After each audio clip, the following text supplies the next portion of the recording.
Hello friends, welcome back to our channel In Search of Research. Today we'll discuss about very important concept in validity and reliability, that is convergent validity. And in this video we'll try to learn what is convergent validity, what is the concept behind convergent validity, and how you can statistically measure convergent validity. So before I jump into the concept of convergent validity, let me just share a story with you.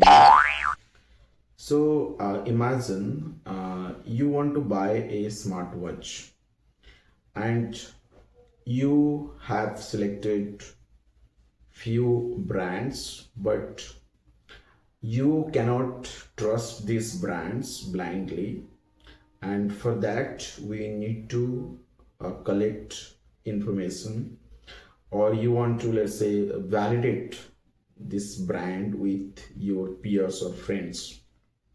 So what you will do, you just ask your friend, how is this brand?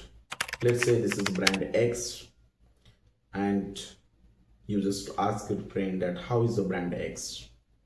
So your friend, let's say, simply say, yeah, it's a good brand. So you just imagine, can you just by this one statement you trust on that brand and you blindly buy the brand? The probably you don't buy based on this one statement that it's good brand. Why? Because this is not sufficient to just validate that it is a trusted brand for you.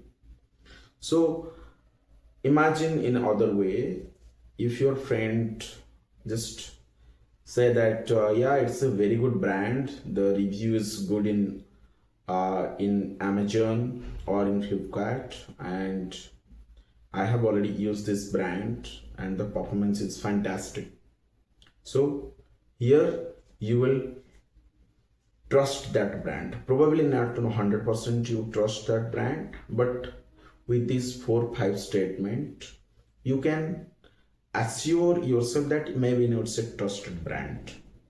So with one statement you cannot trust, but with 4 to 5 statement you trust, right? So just keep this in your mind. Let's move to the concept of convergent validity. So what exactly the convergent validity in research? In the same way, if you want to measure a construct, you cannot simply ask one question that, yeah, for example, let's say you want to measure brand trust in your research. Suppose you are a you are a marketing scholar and you want to measure, let's say, one particular construct in your research, that is brand trust. Or if you are not from marketing background, then you can think about any construct, for example job satisfaction, right? So anything, if you are from OB and HR. So same way, if you just ask that, if you just create a question that, do you trust this brand? Or let's say in one statement, give your level of agreement that you trust in this brand. You just put a Likert scale at 1 to 7. So based on that, you just give that. If you highly trust on that brand, then give us 7, or if not, then it is 1 or 2, or if you are neutral, then it's 5. So with this one statement, you cannot sufficiently measure that brand trust, or your customer cannot give you the clear picture about the brand trust with this one statement.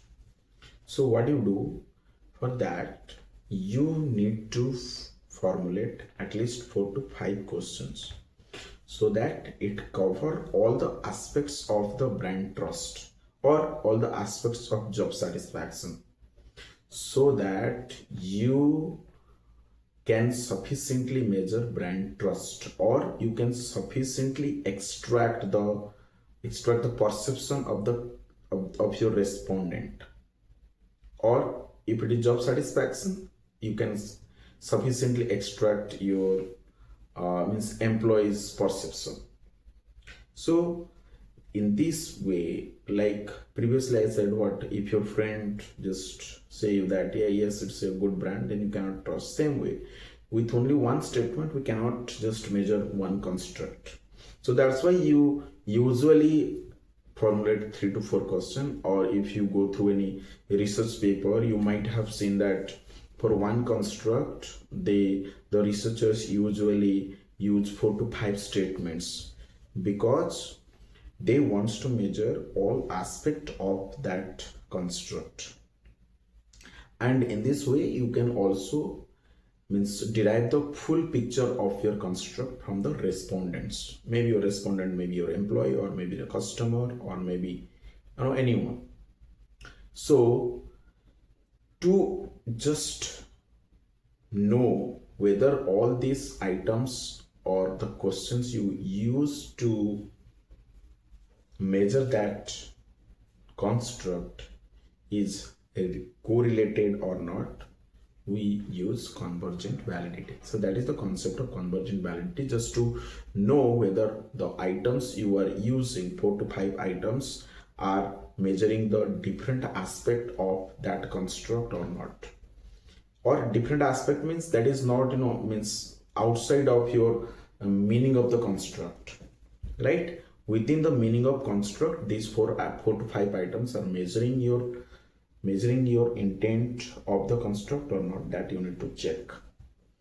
And if you want to quantify that, then you can just use some, let's say, like a scale, or maybe attitudinal scale. You collect the data, and there are 2 ways you can check the correlation. If the all items are highly correlated, right, then you can say that yes, maybe might be this the means that the items are similar and they are measuring the same way, measuring the different aspect of that construct.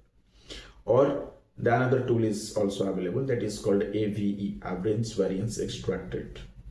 Means how much variance is explained by your latent construct or the construct you want to measure in your items. Means how the construct is explained variance within your items, that is called AVE. And if you are not a technical person, then simply you remember that the AVE value should not exceed, should not below your 0.7, right? And the value must be higher than 0.7. It is recommended by a paper Higher till 2019, and there are so many papers you can find out.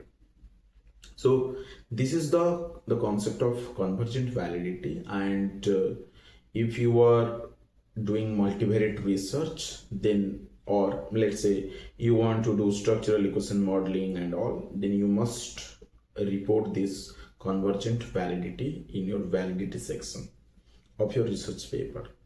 So this is the concept of convergent validity. I hope you understand, and if you have any queries, then put comment. And if you really like this video, kindly share this video with your friends and who want to learn research.